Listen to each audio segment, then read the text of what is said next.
కోవిడ్‌లో చాలా మంది డ్రైవర్లకి నిద్ర అస్సలు ఉండదు. ఎందుకంటే చాలా పనులు చేస్తాడు కాబట్టి రాత్రి పగులు చేస్తా ఉంటాడు డ్రైవింగ్‌లో. అందుకే నిద్ర తక్కువ ఉంటది. కాకపోతే నేనున్న ఇంట్లో మాత్రం నేను రాత్రి పడుకుంటే ఇప్పుడు మధ్యాహ్నం లేచాను. ఇప్పుడు స్కూల్ డ్యూటీ అయితే అయింది. స్కూల్ డ్యూటీకి వెళ్తున్నాను. చూడండి ఇప్పుడు ఎళ్ళాలా అక్కడ పార్కింగ్ దొరుకుతదో లేదో నాకు కూడా తెలీదు కాబట్టి చూడాలి పోయి ఇప్పుడు.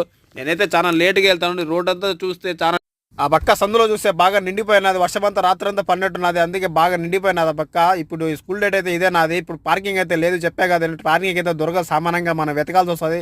మన పార్కింగ్ దొరకాలంటే కొద్దిగా ఒక అర్ధ గంట సేపు వచ్చేయాల్సి అనమాట. ఇక ఎదురుగా చూసుకే అయితే మా పిల్లకాయల స్కూల్ అనమాట. చిన్న స్కూల్ పెద్ద స్కూల్. ఆ పక్క పెద్ద స్కూల్ అయితే మా సంబంధం లేదు. ఇంకా మా ఫ్రెండ్ అయితే బాగా వచ్చి కలిసాడు. ఇంకా వీడియో అయితే తీసాడు మా ఫ్రెండ్. ఇంకా ఇతను కూడా కోవిడ్లో మా పక్క ఇషాలో ఉంటాడు అనమాట. పక్క వీధిలో వీళ్ళంతా డ్రైవర్లు అనమాట. ఇంకా పిల్లల కోసం వెయిటింగ్.